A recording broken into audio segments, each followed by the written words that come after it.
So welcome everyone. This is the third in a four-part series called Ceremony DIY. And the intention with this four-part series is to support all of us in tools for personal sovereignty and practice, and with the meta purpose of cultivating a soul-centric civilization and a culture of the sacred in our lives individually and here together. So that's what called me to do these calls.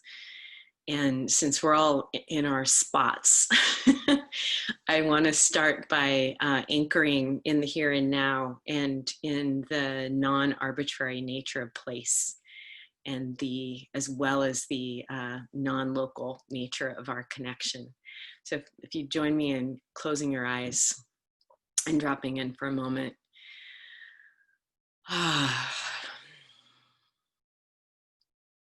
And just take a few breaths into your body with your eyes closed, having done or not done anything that happened in your life today, anything that moved through the space you occupy in your life today. Just set down what was and be here.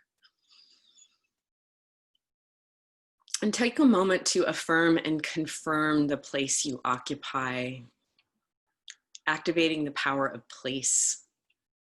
Anchor yourself in the place that you are currently sitting, the exact chair, the exact house, the exact watershed, the hill that you live on. Feel where the flows of natural energy are today, where the light is, where the sun is, where the wind is coming from, where flows of sound, heat, cold are coming from, and how you are currently personally related to those things.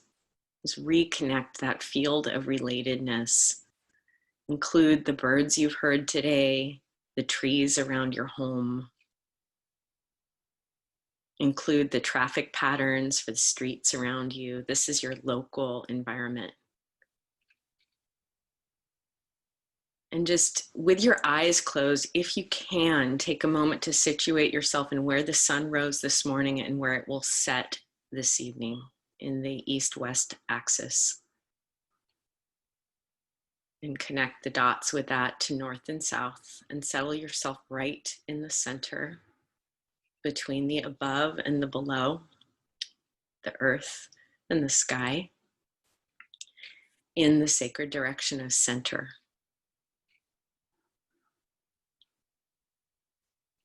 You are the center.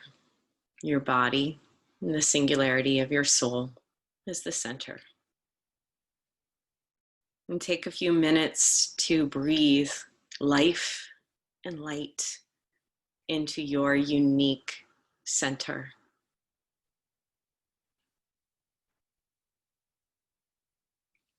Fill your space with your own body awareness, with your own breath awareness.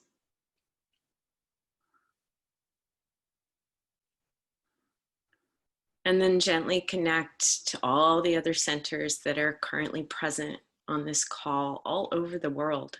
There's people on this call from the Bay Area, people from Austin, people from the East Coast, people from Australia, people from Europe. Connect yourself to the many selves that are all awake and alight and anchored in their unique places on the planet.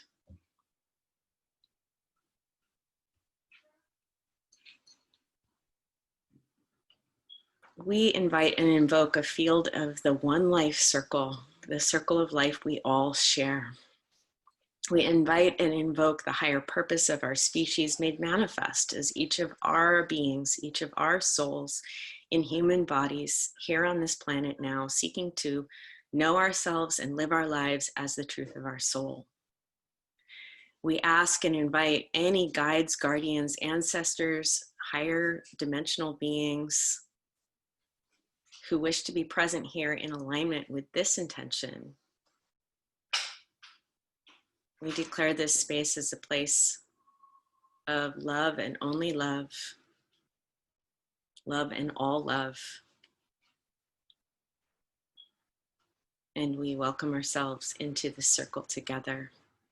And so it is. Thank you.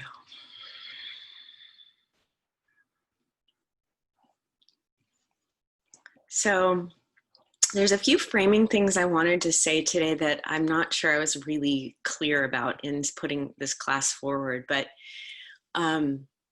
I see ceremony as an ancient and future birthright, as an action of increasing the potency of the space that we occupy, both as it relates to who we are as sovereign beings and as it relates to the field of all relatedness. So if you think about what a person is, what any incarnate thing is, but particularly what a person is that each of us is a location in the fabric of reality. Each of us is a location. I like to say I'm a location in God's mind. And one of the prayers I like to pray is, help me to be a good neighborhood in God's mind, which I find to be a very helpful prayer. But that in truth, there is this totality that you could say is the universe or the metaverse or the macroverse, but on some level, there's this wholeness that is manifesting the suchness, and that each of us is a unique location in that wholeness. And so like the art and the science of ceremony is to claim your space and increase the intentionality and potentiality of your own relatedness to the totality. So it's really, you could say it's an art of raising your frequency and increasing your connection. And in that sense, what I have always viewed the essence of shamanism to be a mastery of relationship to oneself as an energetic being, relationship to the material world as non-arbitrary, as real, and relationship to the more than physical world as the wholeness of reality. So the purpose of this class is kind of like level 1 of basic spiritual teachings, basic spiritual practices, or I should say basic mystical practices, to engage the relationship we have with the totality in a more skillful way, to increase power, both for ourselves as individuals and for ourselves as part of the human family at a really critical moment. So just to hold that seed, that what we are doing here is we are increasing our capacity for relationship, for intimacy and belonging to that which we are already a part of, but which we have been acculturated. We've been acculturated into a separation and in a certain way, real disempowerment, real disownership of the reality of the location that we occupy as a fundamental wholeness. So it's an exciting time. I find this to be like a really exciting time because it's like a lot of, like, in one way you can see this kind of like apocalyptic thing that's happening, this removal of the veils, of the covering of culture, that just doing the daily of work and life and commerce is part of the coverings that has kept us from actually claiming the majesty of our souls. It's a very exciting time. It's a disorienting and vulnerable time, but also very exciting. Yeah, I wouldn't say that removal of the veils of the covering of culture is particularly brilliant, but I'd say it's obvious. Thanks, Luke. But that the word apocalypse literally means to unveil or to uncover. And when the normative coverings are not functioning, then we get this to be kind of left in this space of listening. So that's kind of the meta frame for the 4-part series as a whole. And then today our focus is on soul purpose. So I wanted to start with this kind of return to the first conversation, the first call. We talked about soul anatomy and soul ecology. And I wanted to revisit that. It's just the way I have viewed this for a long time, is that, and this language that I'm using today is a fairly new innovation on how I've seen this, but the essential vision is the same. So the way I've always seen this is that there's a vast ecology of intelligence that we could call soul, that manifests everything. And each thing is a particular manifestation of that intelligence. In other words, I'm me and you're you. We're not just a sea of sameness. We're a sea of difference that is also all part of the same thing. And in that, I've called that for a long time the soul ecology. And that to come into alignment with purpose is to actually just find our place that is naturally harmonious within that ecology, just as the physical ecology has nothing that is really out of place. It co-evolves in harmony with itself. We are actually manifest as part of a multi-dimensional ecology that seeks to have all of its parts function in a harmonious whole. And the kind of recent recognition, realization in this that tracks very accurately to information theory is that each of us is a unique location in that totality. So like I've thought of myself as a space, but when I actually feel myself as a location, it really liberates this sensing into how my being, doing, and becoming is a process of engaging my location, of incarnating into my location in a way that's actually really skillful and fluid. So in terms of soul purpose, the kind of big game is to occupy your location skillfully. And in that sense, yeah, each of us has a location in God's mind, exactly. And to flesh that out a little bit, I think of God's mind, or G-O-D, as the grand organizing design, which is a really lovely way to like observe it. And you can just look at your own hand and just take that in for a little bit, or a tree, as just this extraordinary manifestation of the grand organizing design. I also love this way of looking at it because from this perspective, it doesn't matter if it's a simulation or it's real. The definition of reality that I work with is that something is real when it engages choice, change, and causality. So, and there's a very deep metaphysics to that I'm not the only thinker on that project. But the grand organizing design is just absolutely so lovely. So in a time like this, when we have kind of less to do, I love that, Ryan. Location. In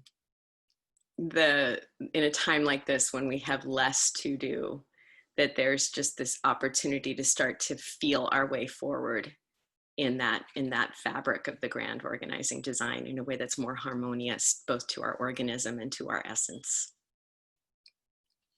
Another beautiful piece of it is that it's non-separate from the physical or the subtle. Those are just different layers of the exact same thing that are all engaged, choice, change, and causality. So we get out of this kind of weird duality between, is the material world a dream or isn't it a dream? It's all a dream. If the material world is a dream, then so is the other dreaming. In that sense, it's all the grand organizing design. So, blah, blah, blah.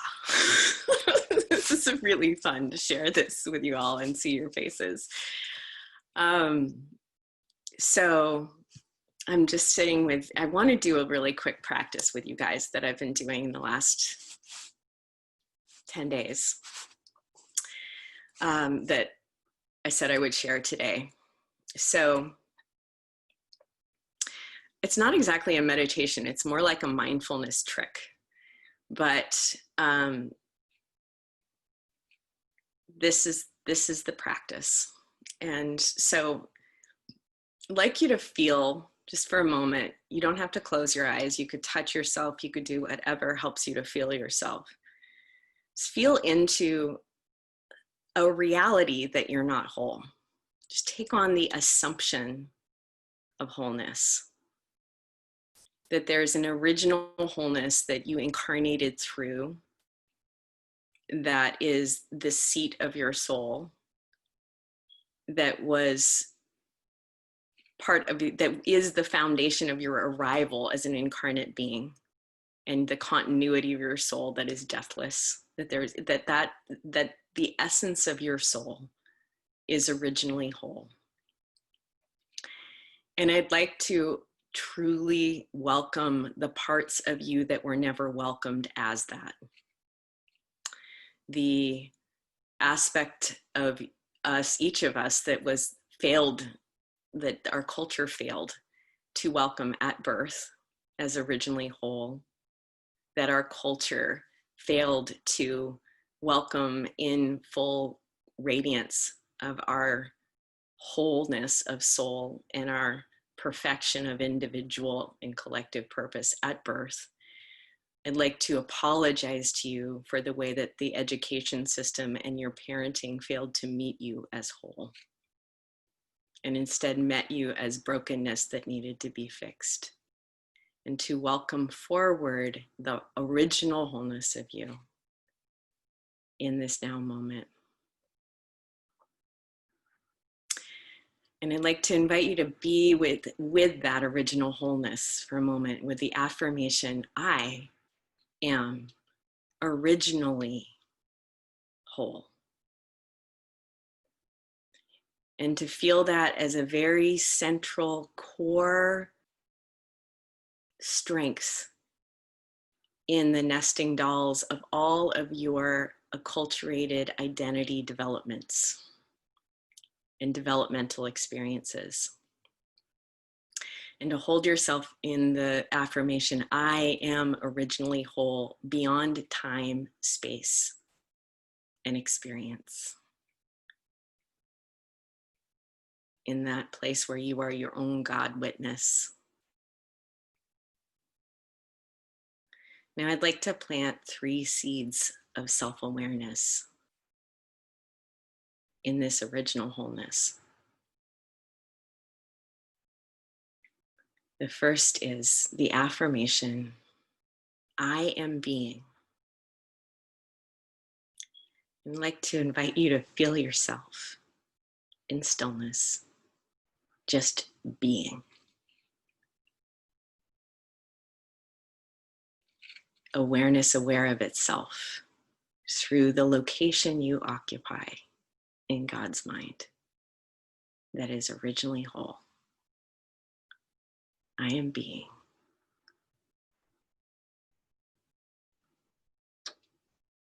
Now I'd like to feel yourself. I'd like to invite you to feel yourself breathing. And breathe with this affirmation, I am doing. And feel the verb of you. Your breath breathing. Your cells metabolizing.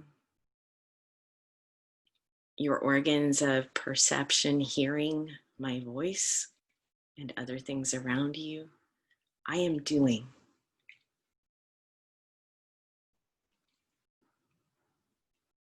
And now I'd like to invite you to track just the duration of this meditation.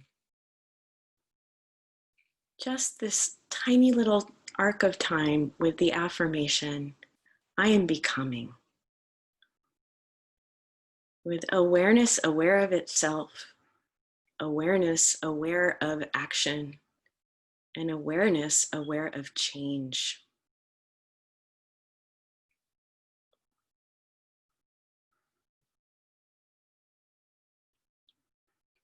And notice where you are sitting in consciousness right now, in sensation, in your body, in the location you occupy in God's mind. Just notice your state right now. And gently find your way back into this space.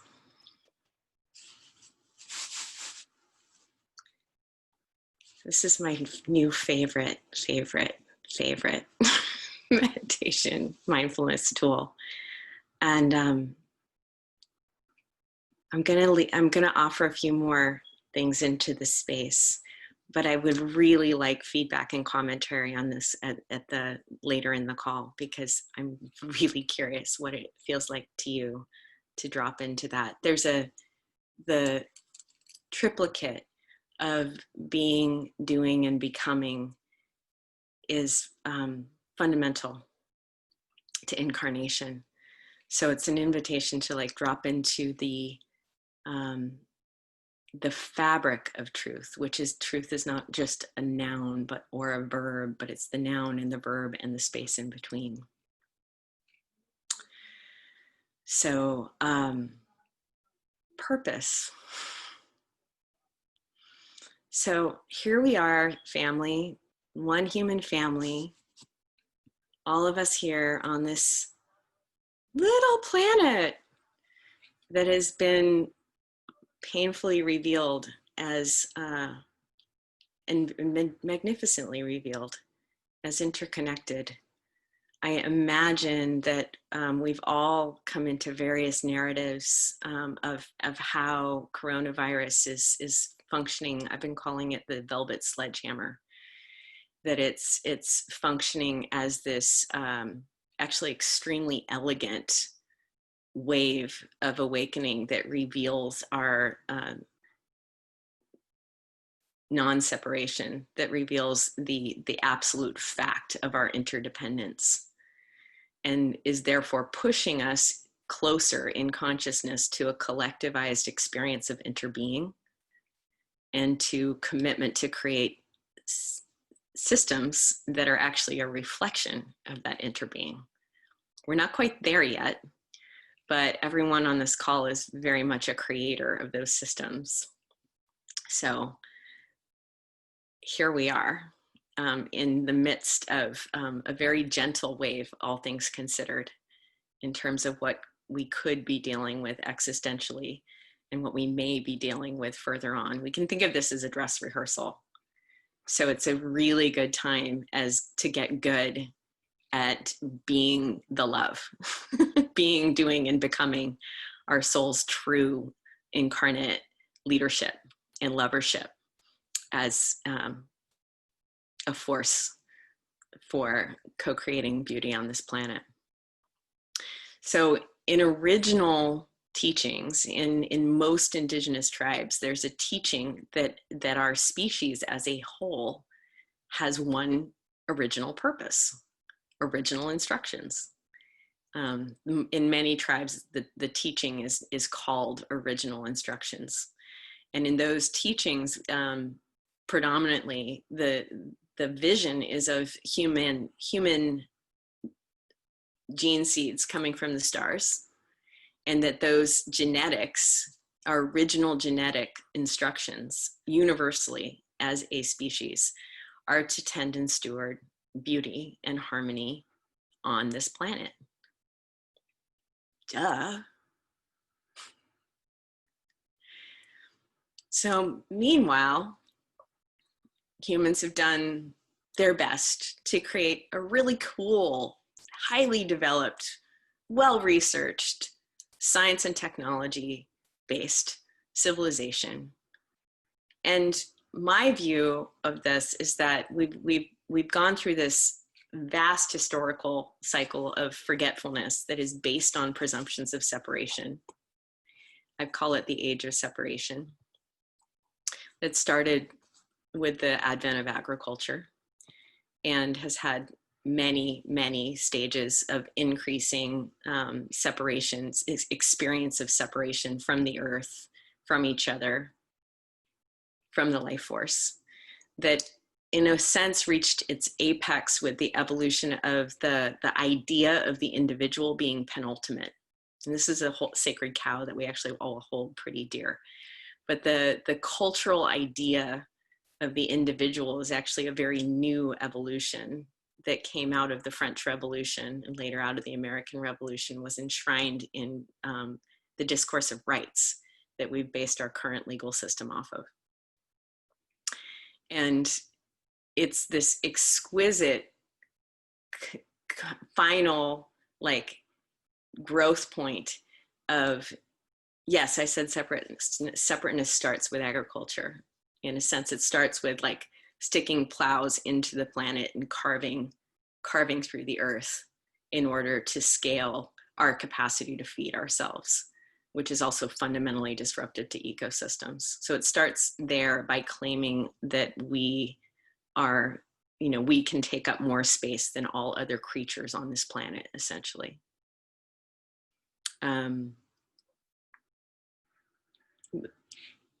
Fast forward, we've cultivated science, technology, an economy based on a concept of profit that is fundamentally linked to extraction. And this deep, deep concept of the enshrinement of the individual above all else as the location for freedom. And then boom, we hit coronavirus, and it reveals to everyone that you are not free in a way that is separate from others. And so I would guess that most of us have had, everyone here has had realizations of our interconnectedness, has been looking at how do we create systems that actually elevate life. But there's something really special going on right now, because there's a requirement that we turn our economy, our technology, our science back towards our art, our personal narratives, our healing work, back towards constructing wholeness with the planet. And according to these narratives of original instructions, that is our species-wide purpose. It's a shift from a sense of self that is fundamentally based in individuation to that individuation being in a perfect song with the connectivity it has to the whole. This goes back to the conversation we had the first week about sovereignty. So there's individuation as an apex pattern. In other words, I have succeeded once I have fulfilled enough, gotten enough money, success, prestige, etc. That's like apex individuation. Apex, the next layer is stepping into full soul sovereignty in full connectivity to the whole. So a beautiful map for that is this idea of coming into full ownership of your location in the totality, in the mastery of your relationship to everything. And those two things co-generate each other. I could have explained that better, but I will explain it again a million times if you ask me.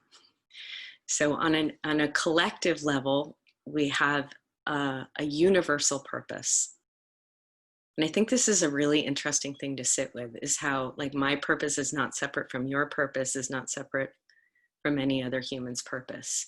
To actually know that that part in you that is an earth warrior, that is a healer, that is a lover, that is an artist, that has in some way felt like an outsider to culture since you were a little kid, is actually the part of you that knows what the pattern really is actually the part of each of us that the cult doesn't fit into the culture, but actually fits into the meta pattern.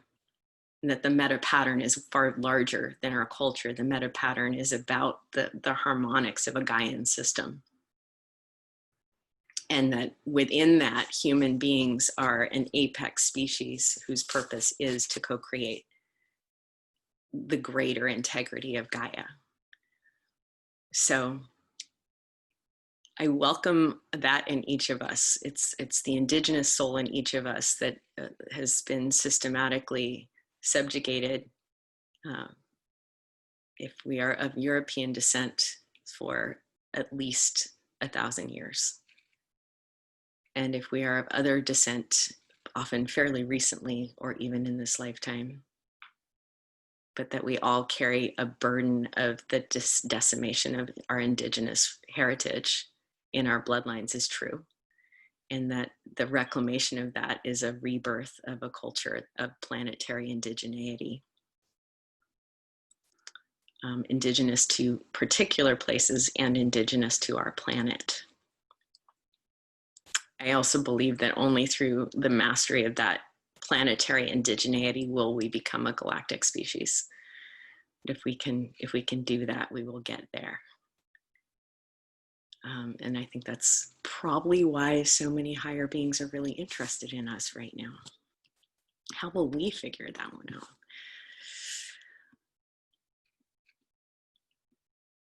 Personal purpose. Let's move on to personal purpose. You know what I'd actually like to do before I do that? I'd like to open the lines up. I want to hear your voices. If you'd like to share something, unmute yourself with a button at the lower left of your screen. And when you're done, remute yourself just so we can keep the lines clear. I'd really love to hear feedback and response either to the meditation or to these ideas of original instructions and universal human purpose.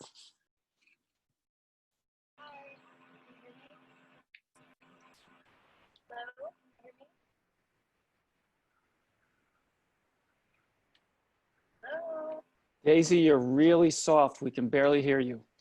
I see someone speaking, but I can't hear you. Sorry, the microphone is kind of weird. Can you hear me better now? Yes. No commentary? Okay. Well, let's move on then. Well, no. Shall we keep going? Can you hear me, Samantha?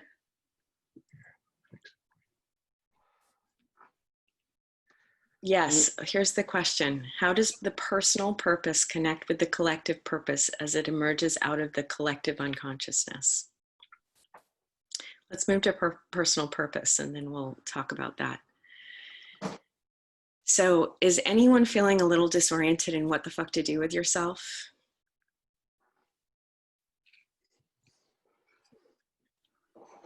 Yes? Yes. Cool. Okay. Just checking. That's cute. Oh, FYI, thank you. I just saw my speaker was off. I will be able to hear you next time I open the lines. Thank you. In answer to your question, I'm feeling a huge sense of disconnect.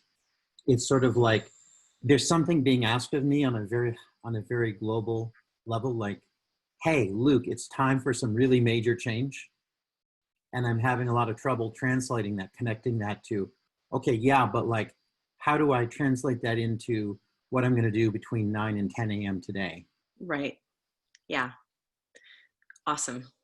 Why don't I unpack a little bit about personal purpose and then we'll revisit that question because actually I'm going to answer an aspect of that right now, which I've been working with a lot. I've been messaging a lot about on Facebook and working with all my clients. There is definitely an aspect of this, the intersection between universal and personal purpose that is so sweet right now. And where I see that is in terms of, you know, we're in a time when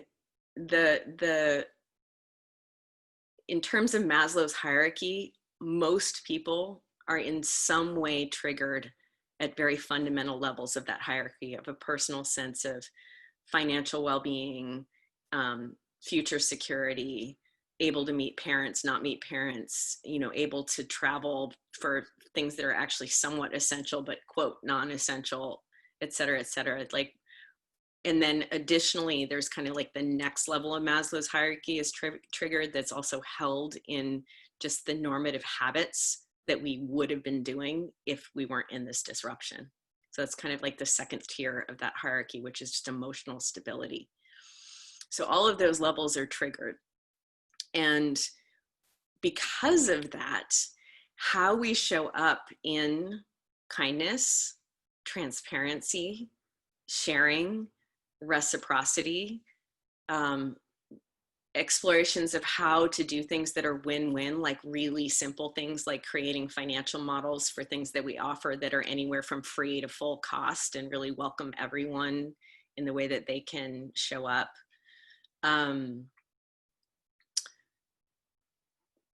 Looking at, are there ways that we can help people in our community, in our local community, to do things to help out with places where things are really weak right now.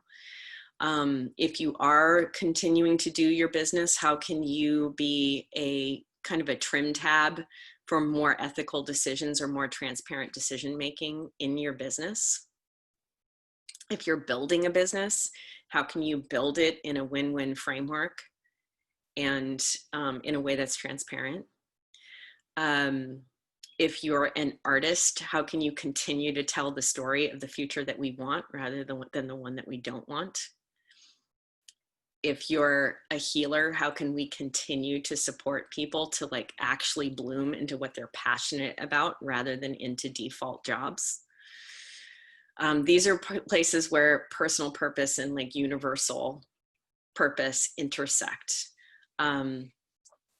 How can we, even though we're tired, exhausted, and really uninterested in being on more screens, actually show up to make sure that, I hate to say it, but to make sure that Biden wins the election and that Trump doesn't? You know, how can we actually re-engage as citizens right now in a time when even the meaning of that citizenship is really wonky, but showing up as a citizen is nonetheless a part of the pattern. It's like we might not believe in the democratic system, and it may be that we are part of dismantling it, but whatever's coming, we're still citizens of that. We're still members of the body collective, of the body politic. And we actually do need to step back into that again. It's interesting, in the original Greek word polis, the word politics comes from the word polis, which means a place where everyone belongs. And I think what we need to create is a place where everyone belongs. So how do we behave that way and communicate that way and really work towards share methods, win-win methods, collaborative methods? Like this is actually very much where universal and personal purpose meet. I think it's also really time, so personal purpose is a really interesting, like it's so interesting to sit with this right now well, let me just say one more thing about what I just said, is that we're in a time of increased chaos, and in a time of increased chaos, nodes of coherency have increased power. So no systems theorist could tell you which way things are going to go right now. Like I'm part of some very high level existential tracking communities, and they're tracking probabilities, but they're like, we don't know the way this is going to go. And then I also have a few friends who are channeling from very higher guides, and the guides are saying, we don't know which way this is going to go. Like it has a lot to do with human free will, is what that's about. And human free will, the rubber hits the road on that in how we behave and communicate right now, because that's what we're putting out into the world. It's what we're doing on a frequency level, that's real, but it's also what we're doing on the level of relationship, quite like with our neighbors, with people in grocery stores, with our Facebook pages, with our parents, with questions about like, hey family, what are we doing with our resources while they're disappearing as the stock market tanks, you know? So like there's very real ways that each of us can be a coherent node in the sea of chaos right now, which is hard work, because doing collaborative work also really can amplify where we're out of integrity. But that's the real work to be doing right now. then, okay, personal purpose. Let's move on to that. So there's never been a better time to ask yourself what actually lights me up. What do I really give a shit about? And particularly like these, there's a couple questions that have always been very powerful for me is what makes you come alive? You know, the classic Howard Thurman quote, you know, what is it? The world needs people who have come fully alive. What is it that makes you come fully alive? Another really powerful question for two really powerful ones is, what would you do if you knew you could not fail? And it's actually a really good time to ask yourself that question. Another way to ask that question is, what world do you actually want to live in? And what piece, what spectrum of your own skill set can you engage to create that world? Whether it's as a writer, as a facilitator, as an educator, as a teacher, as a technologist, as a coder, whatever it is you do as a scientist, how can you steer in that direction?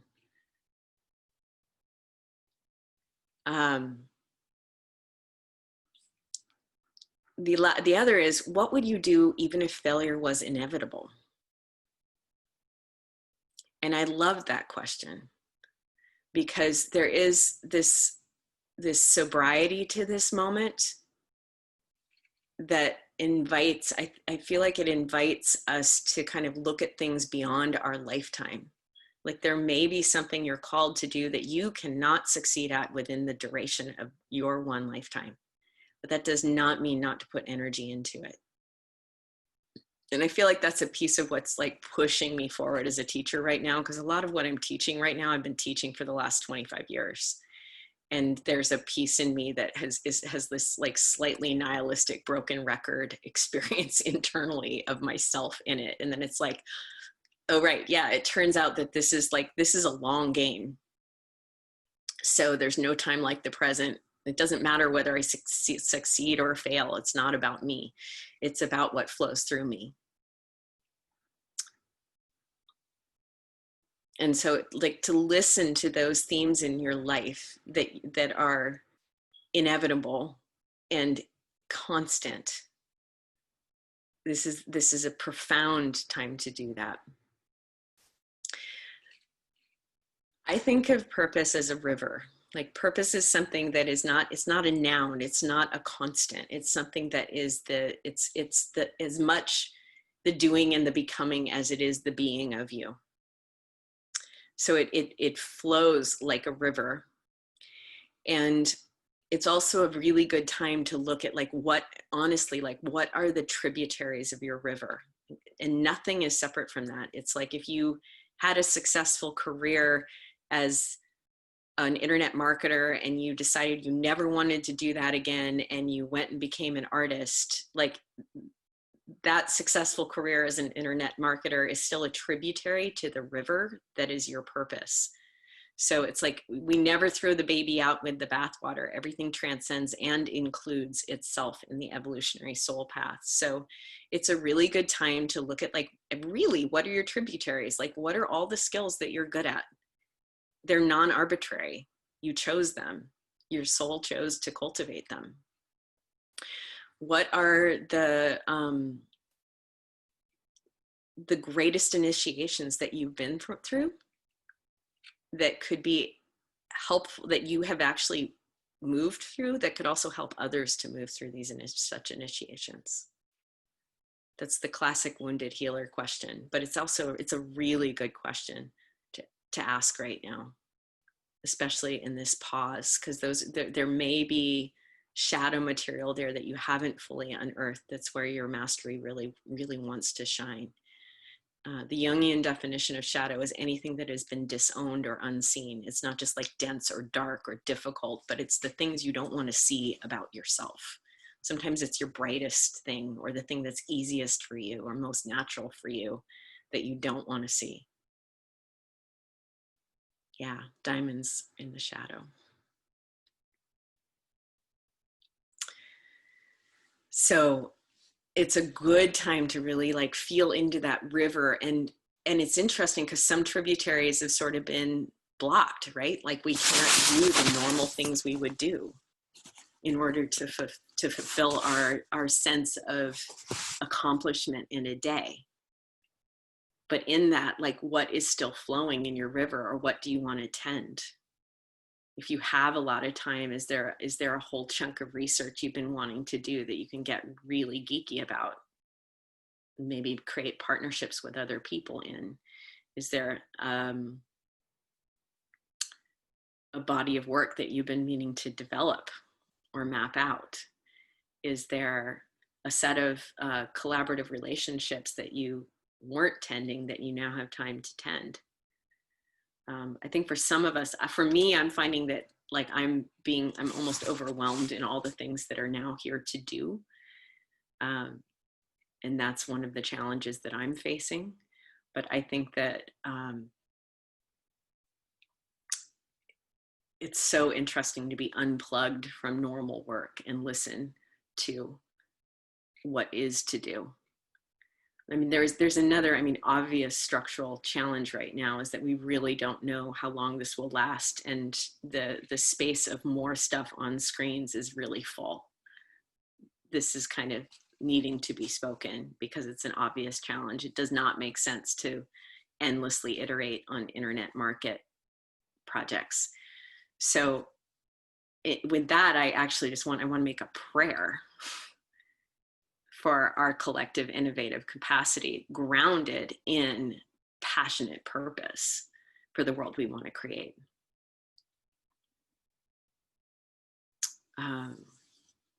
Those are the things that I really wanted to share around personal purpose. The last piece is that don't doubt that the place you are is showing you what is for you to do. In other words, I have a deep trust that in the pattern of the soul ecology, and it is interesting to just look around from this vantage point at what is lighting up in your space and what's not, and explore it as this great kind of culling or this great weeding of the garden, and then to retool from there. So those are some thoughts on that. And I'd love to open the line now, and I can hear you now. I have my microphone back on. So I'd love to hear questions and comments, kind of with the bullet points of the meditation we did around original wholeness, universal purpose, and personal purpose.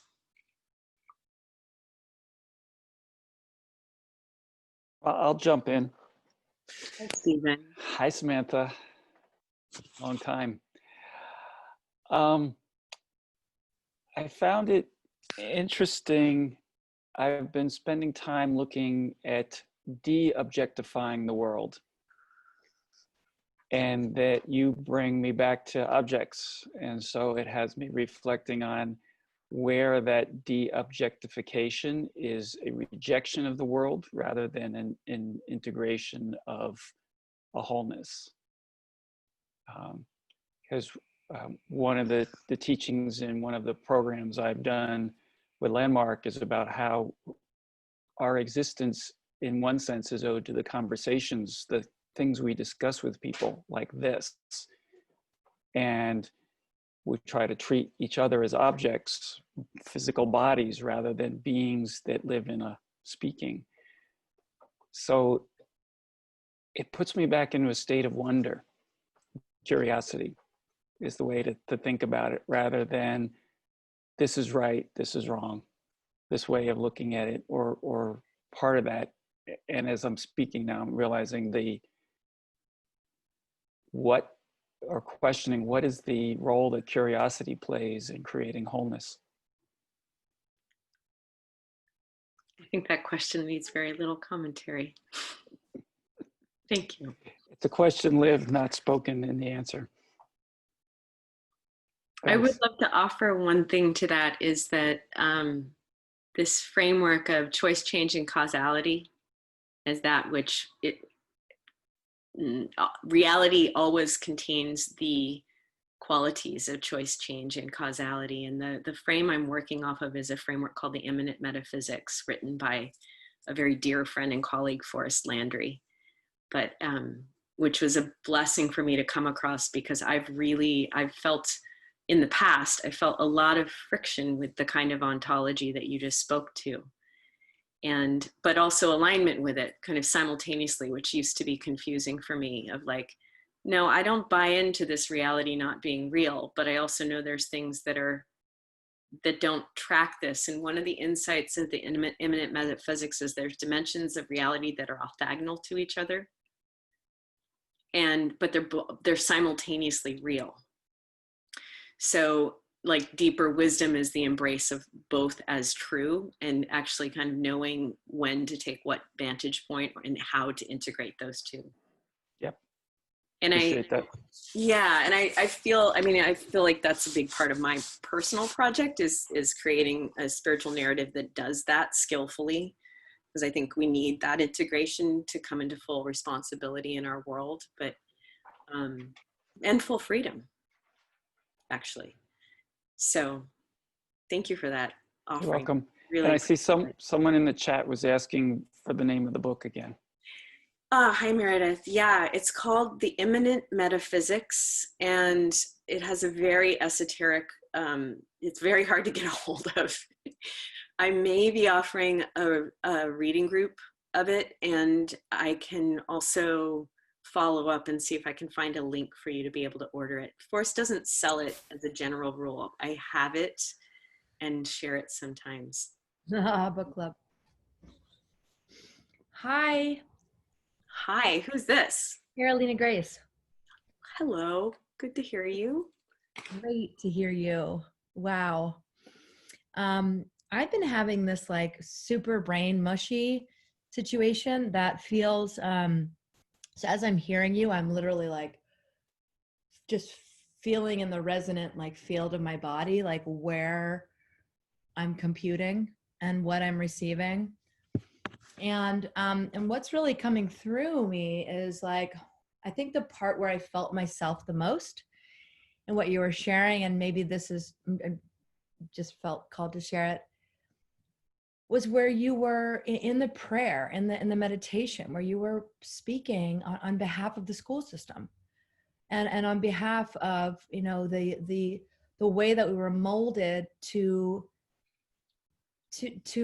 thwart those beautiful pulses of aliveness, of creative expression, and in my system, and then bringing us to these questions, to these amazing questions of what would you do if you couldn't fail, and really tapping back into that heart, that pulsing of life. And that is it's really like those places in me of like really holding myself in that grace and in that ceremony of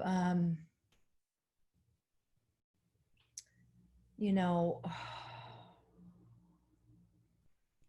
yeah, just feeling that, you know, even that place like in ceremony when you're on the floor and you're just literally like on the floor and you're just like how and what and where, and you orient, you find your own way of like orienting back to your bones, and it's like one step at a time.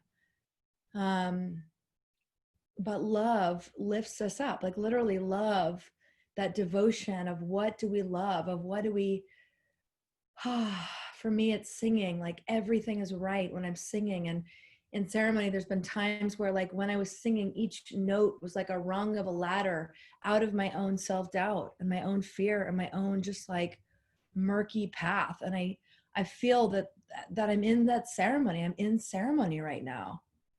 And we all are, you know?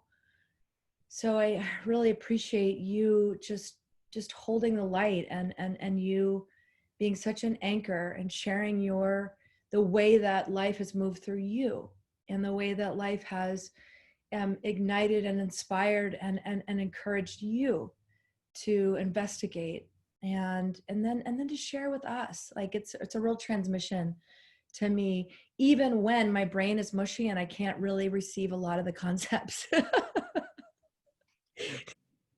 Thank you. Thank you. Thank you. Hey, I'd like to say something. Hi. Hey, Indigo. Good to see you. Good to see you. There's something that comes up for me about purpose, and I feel that in a way, like the circles I travel in, the idea of my purpose has been sold to me and pushed like in this way where I feel inadequate for not having something that feels like a mission. And I think there are people like yourself who like have such a like clear, just a clear vision of what that mission is.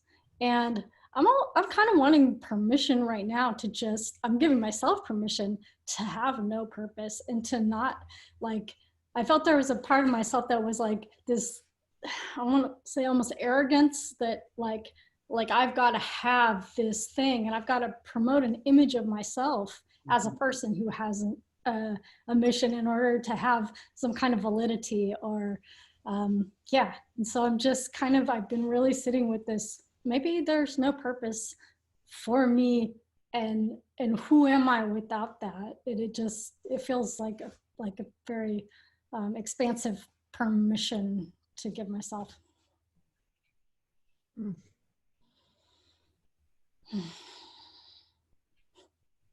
Oh, thank you. I would love to speak to that real quick. I have to hop off, but Indigo, thank you so much. I feel like that's really resonating with me too, somebody who's been so identified with purpose and really looking at how that was being defined by externals for me. As those externals went away and I came back into the void sort of okay, now what? And I also didn't want to just like hop into image and putting something out there. And I think it goes back to the way that Samantha guided us through that practice earlier about, you know, being, doing, and becoming. And for me, it really goes back to that aspect of becoming and how in a garden, there's always, you know, a time that it goes fallow, that we let it kind of sit and percolate. And so I think like you were talking about purpose being a river, Samantha, that it's a journey. It's not just one thing, and it allows us to continue to become what that purpose is. And I think it is just about choosing, and that sometimes we can choose to just be, and that inherently is a worthy purpose. So that's been part of coming back home to that, like the aspect of just breathing and being alive is in and of itself enough. We don't have to define ourselves by just what we're doing. So that's my little spin on your experience that you shared, Indigo. And yeah, blessings to everybody. Samantha, I love this. Thank you. But thank you.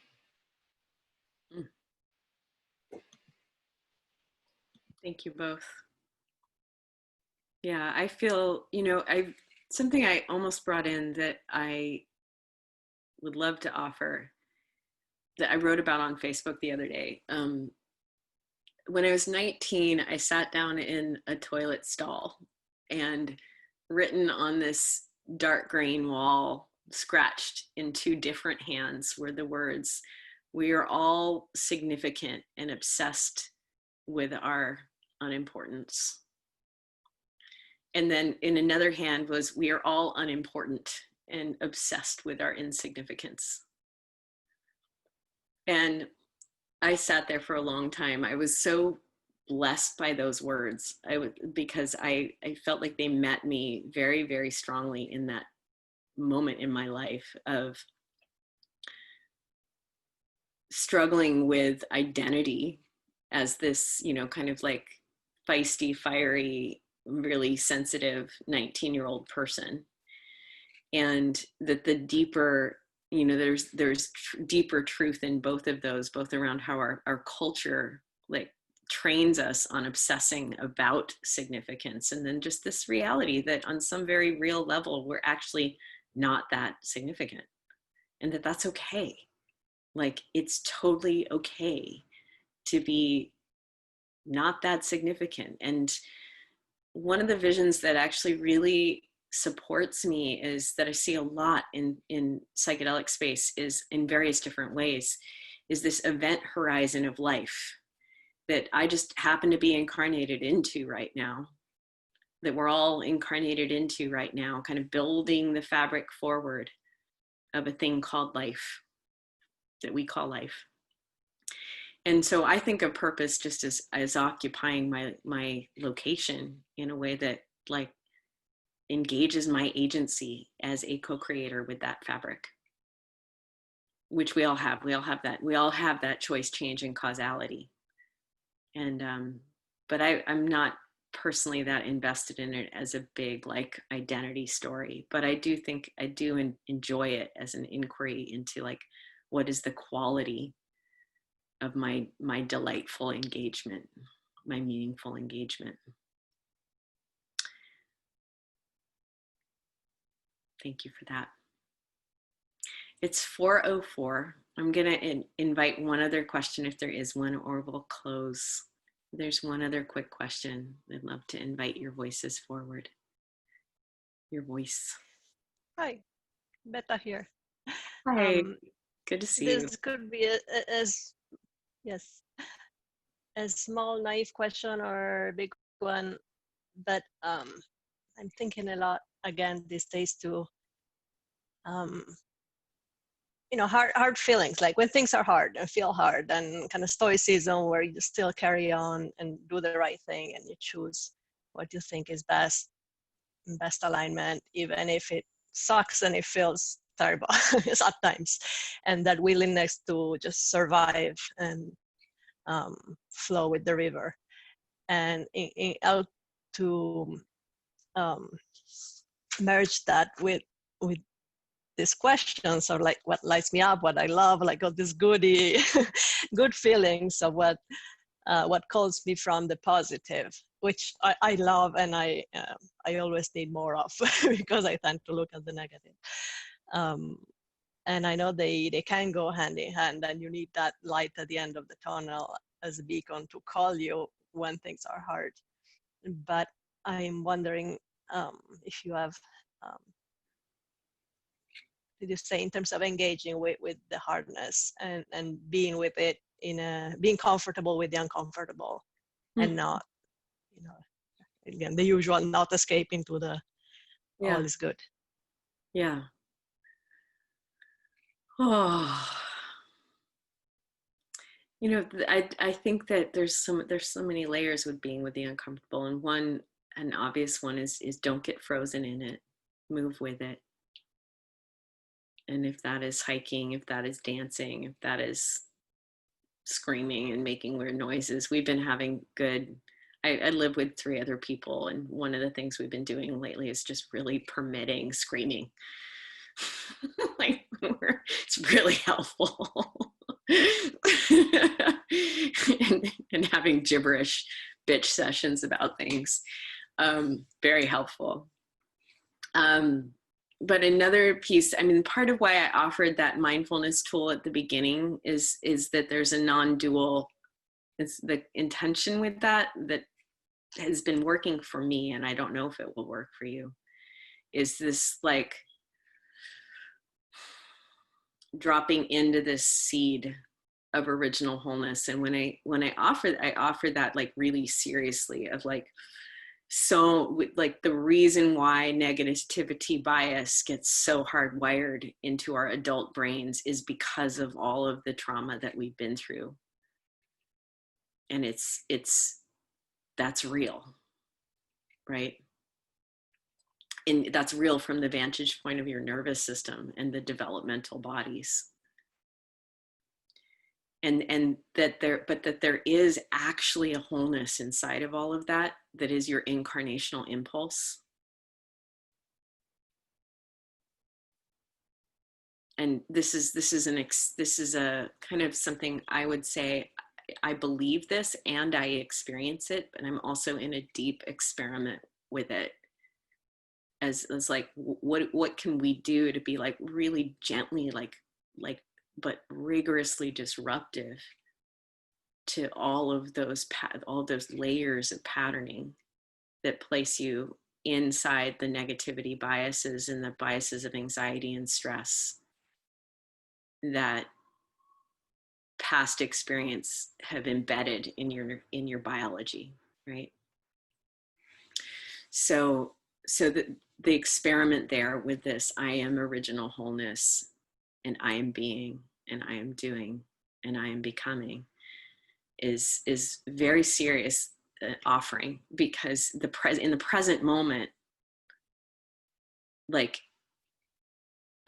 that's actually what's happening in a very neutral way. Like the becoming can include whatever emotional state you're in.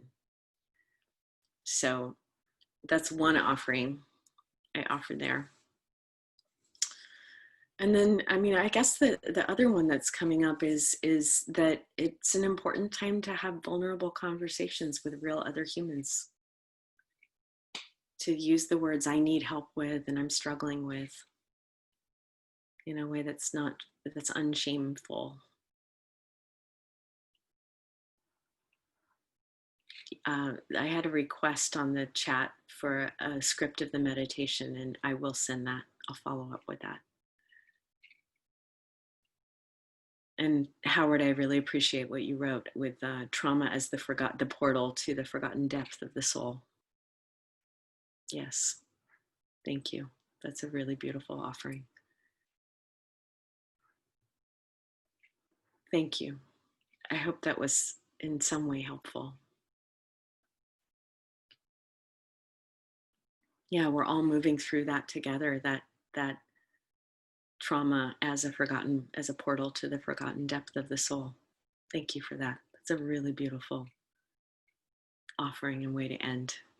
I really appreciate that, Howard.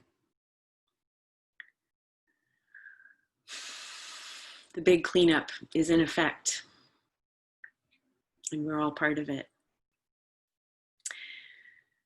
Thank you, everyone. Thank you for this time. It's really an honor and a joy to be here. We have one more week next week, and next week the topic is on creating a sacred culture, and I'll also talk about some basic patterns for doing your own ceremonies, and open up for more Q&A. And I love you.